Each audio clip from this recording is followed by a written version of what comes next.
I go out and there's like this creepy orange tentacle thing strangulating my plants. And I dig down and I look for roots and there were no roots. And I'm going, what the heck is this?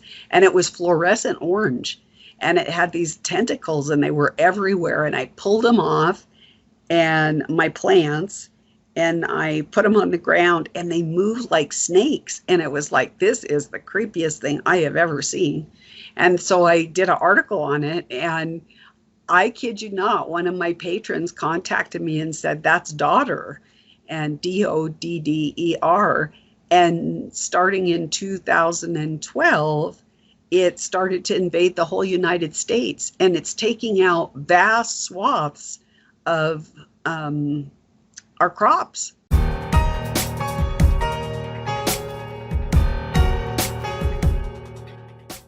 Good afternoon, everyone. Today I have a treat. I know so many of you have been asking about what can we expect with the galactic cosmic radiation? What about this new 5G? What about just radiation in general? You know, people have been writing, asking about Fukushima. What about the radiation in our lives? Well, today I have some answers for you. Celeste Bishop Solum. She just wrote the book, God's Marvelous Protective Provisions for the Coming Nuclear and Solar Storm Crisis. Now, we talked about the Grand Solar Minimum in depth on this channel, the changes with the decreasing magnetosphere.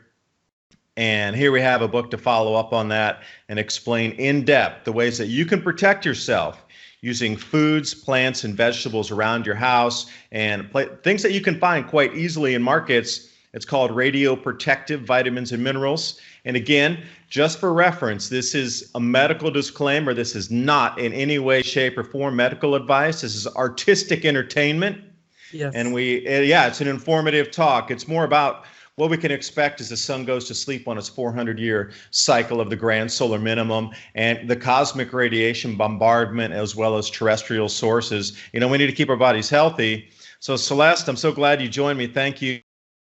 And that's why I don't know that we're going to see a government improvement to infrastructure, because government is not investing in the infrastructure other than cyber command and control type systems are getting the money and other things are not.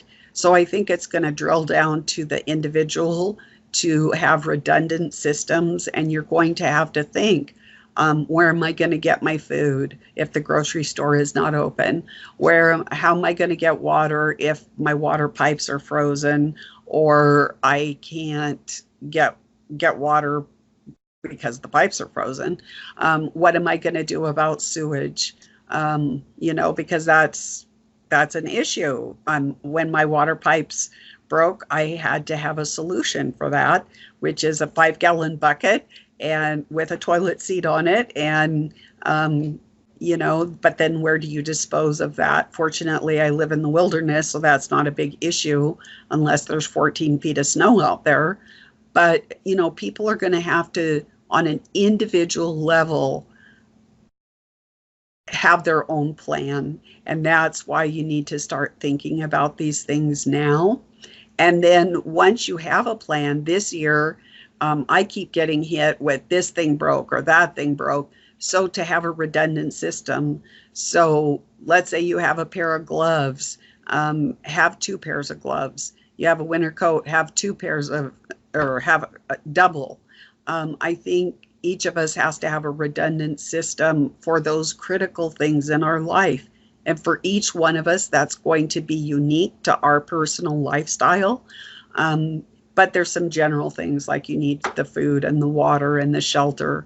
So I would think that you would have to have two systems in place in case one fails. And if the supply chain goes down, you're not going to be able to type in Amazon and have it come to your door. So you're going to have to be able to think through, okay, how am I going to handle these situations as they come up? There's no rural free delivery anymore, and that will not come to your house. And I don't care where you order it from. RFD is extinct.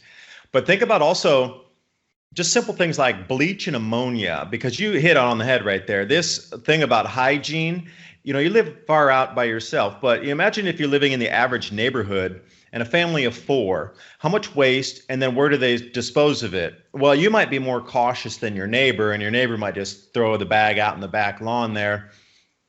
How many neighborhoods are just going to be inundated with cholera and different types of diseases? And also, the simple things like bleach and ammonia, having extra bottles of these around could be a lifesaver, literally, for purifying water as well as hygiene. Hygiene cannot be understated. I just don't care if you're the biggest, strongest mountain man on the planet. If your hygiene is not there, you are going to die, period. So everybody thinks big, rough and tumble bodybuilder, carrying weapons and everything. No, if your hands get dirty and you get sick because you don't have any way to cleanse yourself, that's going to be your biggest detriment, is the health. And I think a lot of waterborne illnesses are going to creep around this time, stuff we haven't seen in centuries. And take a look in California, you can almost see kind of what's happening out there, or in Venezuela, places where just basic necessities are broken down. And they're talking about having typhus out there again. They're talking about having like scabies and plague and all kind of crazy things that we haven't heard of in centuries in California because they can't keep the hygiene up. Now imagine that globally, or imagine it across the entire United States, because all the government systems are no longer functional because of, it could be anything. It could be a CME, a super flare, could be an economic collapse. I don't know what. There's a thousand scenarios that could take it down. But when it goes down, it doesn't matter how it goes down. You're on your own. And a redundant system is an understatement, but put an extra check next to the hygiene part. Absolutely. An important thing to remember, though, an important lesson that I learned when I was younger, I was a teenager. My grandmother lived in a house next to us, and she was a clean freak, Of course, now I'm a clean freak. But anyway, back in the day she was, and she mixed ammonia and bleach together and ended up burning her lungs in the hospital. So whatever you do, use those products, but use them separately. Do not mix ammonia and bleach together. And another comment that I really need to insert here is that I looked at a military document, and one of the findings from the Manhattan Project, which a lot of people are familiar with, indicated that when a person is exposed, or an animal is exposed to radiation, or these electromagnetic radiation, your body temperature drops. And when you are fighting an infection, part of the way that your immune system works is to increase your body temperature to fight off that pathogen.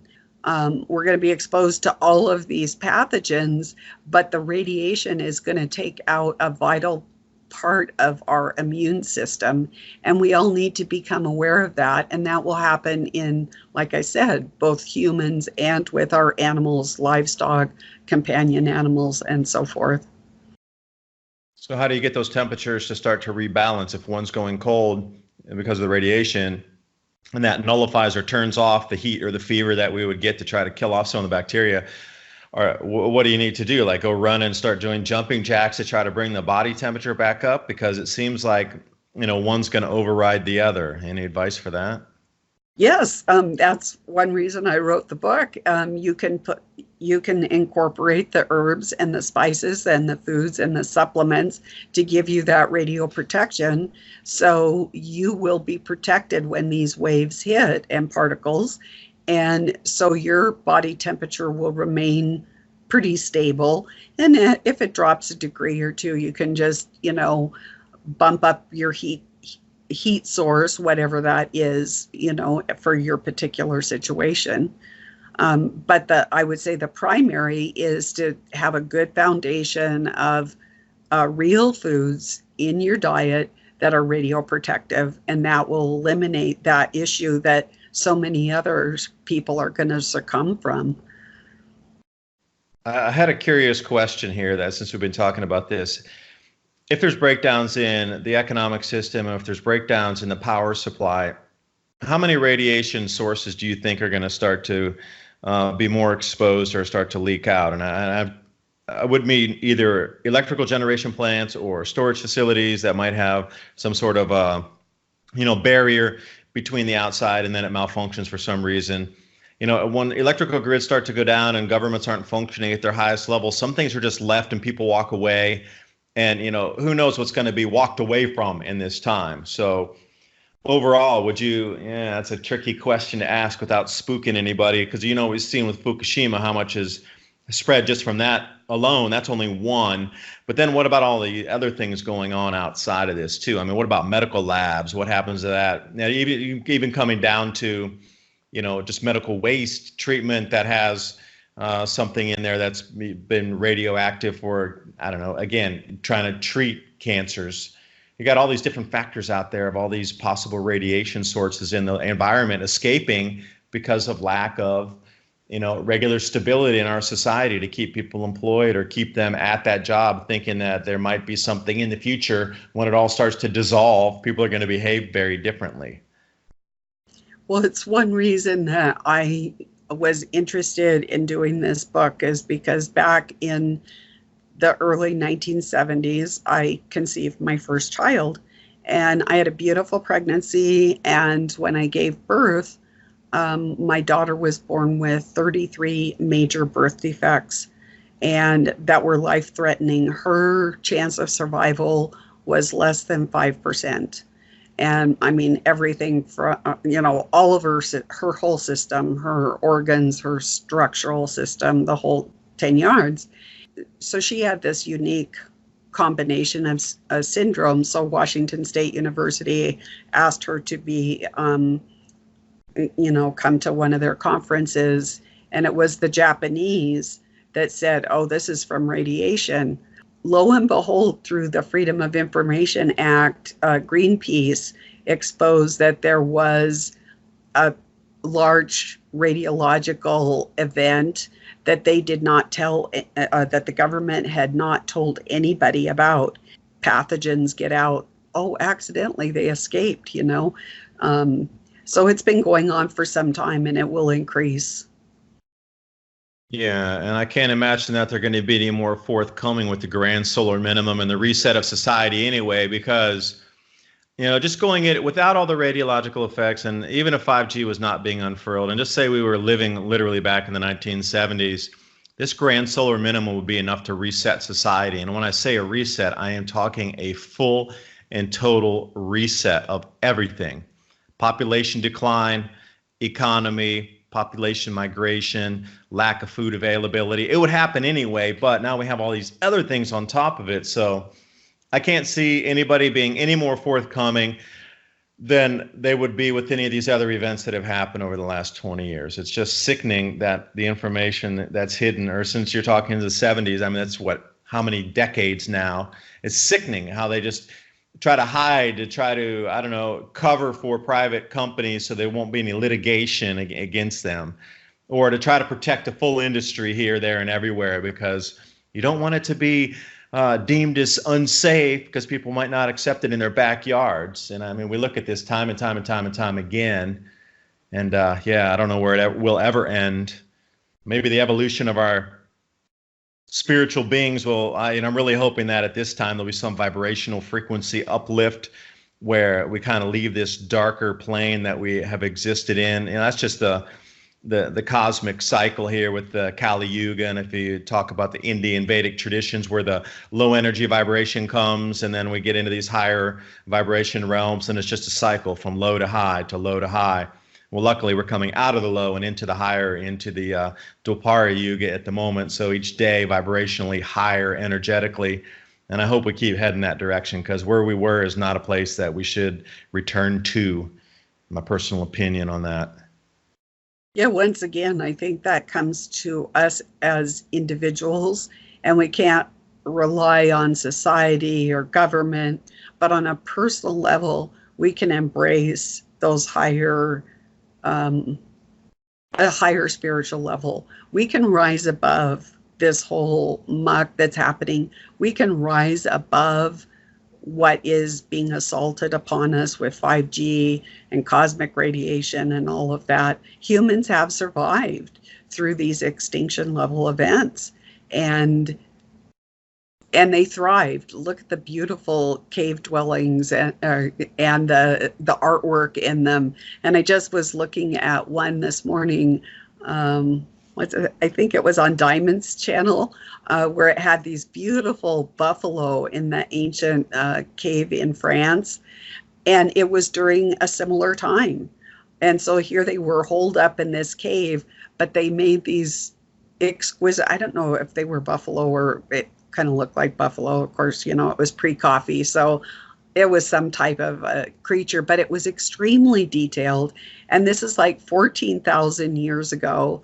And so we can rise above it. And that's really encouraging, that we don't have to get bogged down, even if our neighbor is crabby. I mean, I would not even be here, but I didn't have to ruin my whole day. I just looked up at the beautiful mountains and the trees and could enjoy what the scene before me and the season that it was. And so each of us can do that. And our mindset is going to be pivotal going into this event, that we don't let it bog us down. Yes, we're going to have our bad days, but then, whatever you turn to on a spiritual level, you can rise above it. And that's just really exciting news, I think. And you can be that light in the world.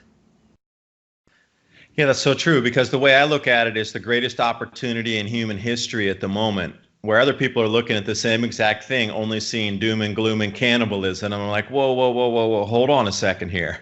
We got a lot of different ways to look at this thing.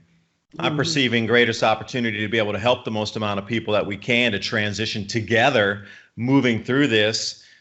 And then other people are looking at it, like hiding in their basement for 30 years, eating canned food. Like, whoa, that's a huge disconnect between perceiving the same exact circumstance. So your mind is everything in the way you're going to process this information as we march through these years. I do have an interesting story. So when David and I moved to the off-grid on top of a mountain at 6,000 feet, there was a valley, and then there were some more rocky mountains on the other side that actually was the Continental Divide. And a couple from Oklahoma moved there. And you would think a couple from Oklahoma would be fairly self-sufficient, but they moved up a draw, which is like a little ravine type thing in the Rocky Mountains, but on the Continental Divide side. So the Rocky Mountains are pretty high. And I don't know, maybe their elevation was 6,000 feet or so. So it was the husband and the wife and the dog.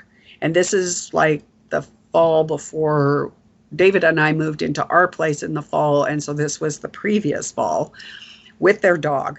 They had one cord of wood. This is the Rocky Mountains, one cord of wood. And I'm not sure exactly what they had for food, but it wasn't much. And of course, they didn't grow their own food. And so I can't remember if it was the husband or wife, but one of them, because they had no food, they were snowed in, which is going to be a very real scenario for many of us if we don't prepare and we're not growing our food and the weather turns cold.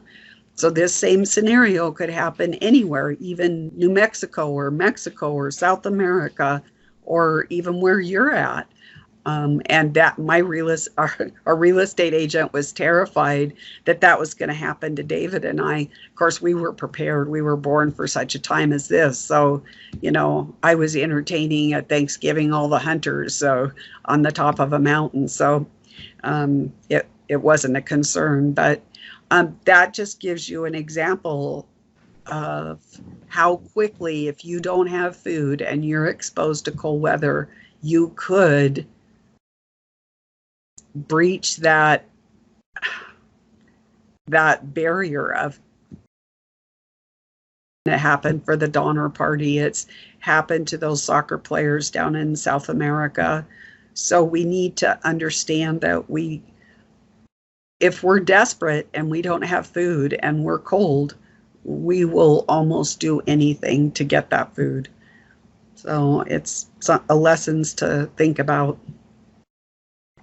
Well, it's lessons to think about preparation. It does, even taking a couple steps back from that, still, how prepared are people these days? I look over, I got, how many 60, 70 pounds of just sprouting seeds sitting here in one room.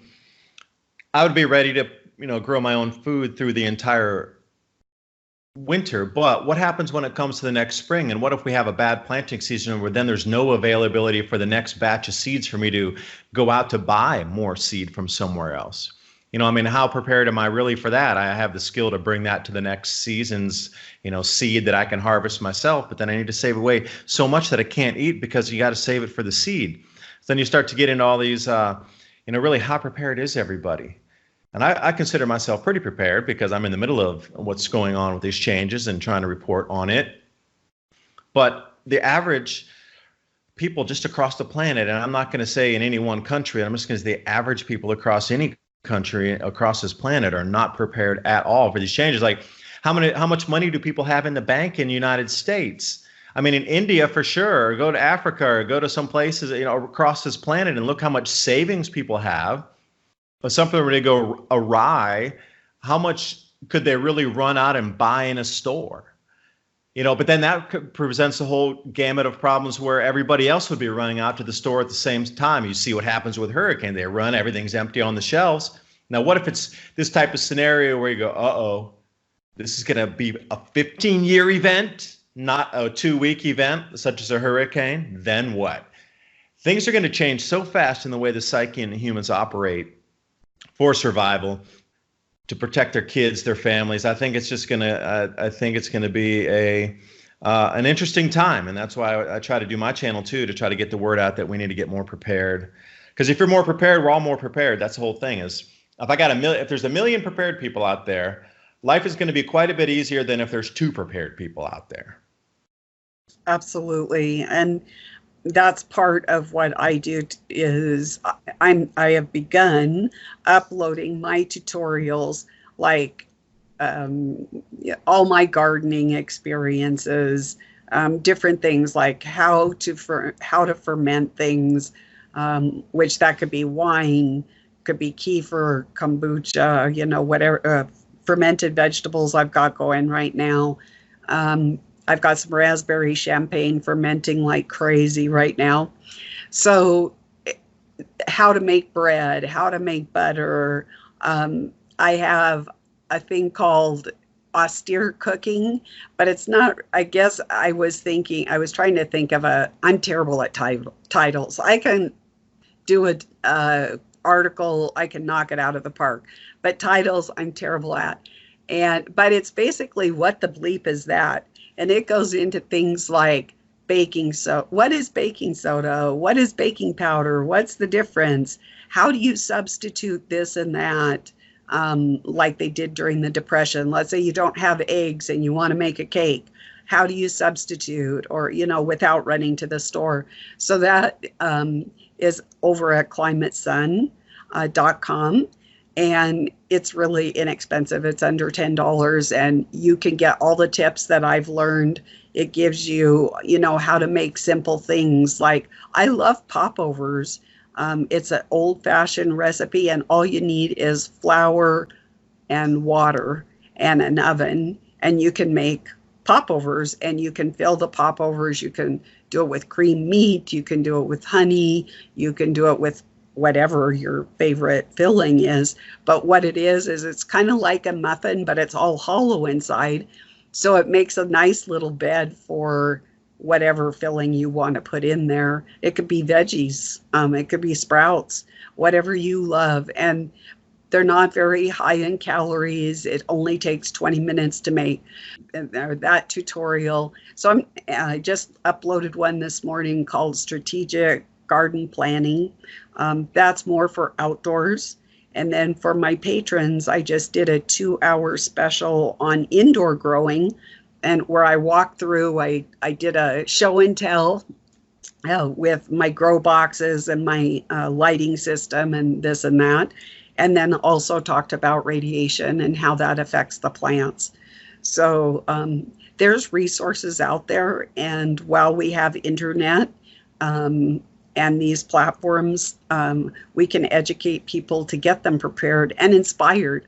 Like I said, I look at this as very exciting times, and I'm thankful to be here and be able to give solutions and help people on that journey. It's exciting, and I know you're doing the same thing. You've been a great inspiration to me. Oh, thanks for that. Now, also, I wanted to bring you over to, excuse me, Shepherd's Heart here on the Patreon platform, so people can still reach out and be able to support your great work as well, bringing us this information on how to protect our bodies in this most unusual time, I think, in human history, at least at this point, that we've experienced in written record. But as I look here on Patreon, I see all these different PDFs that you have with all the different skills. And I'm most particularly interested in the canning, because I think that, is going to be a factor for us to be able to store this food. And you have a huge range of different documents here that you put together on the Patreon platform here. What's that? Shepherd's Heart, Health and Beauty. And what's the URL that people can go? So what's the Patreon handle that I can, or others can go and take a look at what you have put up there? So at Patreon, it's shepherdsheartfarm.com. And I'm one of these people that loves to give empowerment and education. So even if it's a little small amount, then you have access to everything. I do weekly briefings. I put up documents of interest for my patrons. I do behind the scenes. So I'm pretty active. It's a pretty lively bunch, and I really enjoy doing it. Matter of fact, I did a couple posts before we did this interview. So, and then I'm always doing articles. I do about 5 articles a week that I post at the news at shepherdsheart.life. That's my blog site and news site. And then, of course, I'm on Facebook. If you like images and little anecdotes and stuff, I have Montana Secret Garden on Facebook, and I would friend you, and you can see all the how the farm rolls. And I'm very brutally honest. If I'm having a good success, I will tell you about it.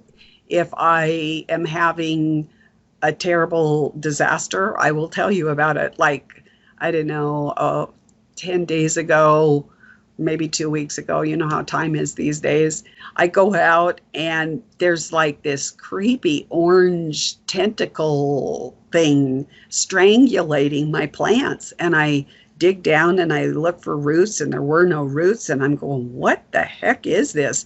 And it was fluorescent orange. And it had these tentacles, and they were everywhere. And I pulled them off, and my plants, and I put them on the ground, and they moved like snakes. And it was like, this is the creepiest thing I have ever seen. And so I did an article on it, and I kid you not, one of my patrons contacted me and said, that's Dodder, and Dodder. And starting in 2012, it started to invade the whole United States, and it's taking out vast swaths of our crops. It loves tomatoes, and it loved my lavender. And the only way, you have to destroy it. So basically I had to uproot healthy, productive plants and burn it, because otherwise I would create a monster.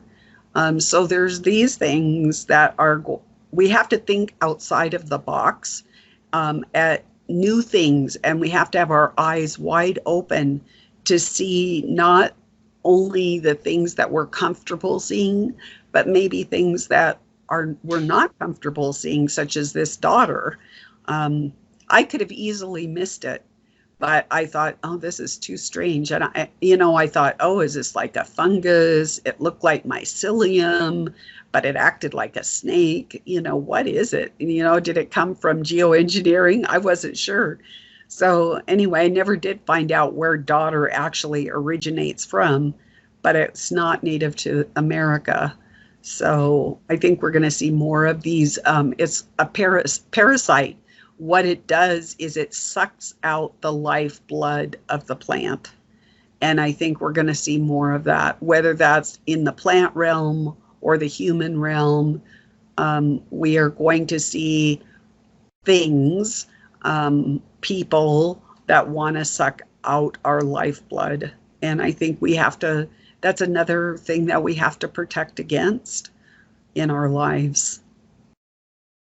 Yeah, that's real interesting. The invasive plants, at least the kudzu down in the southeast U.S., you can eat that. You can use it for plant food, or sorry, for animal fodder. You can mix it in. It's not tasty. Goats eat it, but other cows and milk producing animals, you have to mix it with other things at about 10% in there. But still, it's usable in some fashion. You can plant, you can eat the leaves yourself. But this Dodder sounds like incredibly scary and terrifying. It sounds like you'll wipe out everything that you've grown for the entire year, and I'm sure you cannot put that in your body afterward. I mean, would you consider eating plants that have been infested with that? I think not. Yeah, I think that we need to avoid anything that is a parasite, that draws its life force from another life force, because then, if we consume it, what is it doing it to our life force, So I think we have to be careful about that type of thing.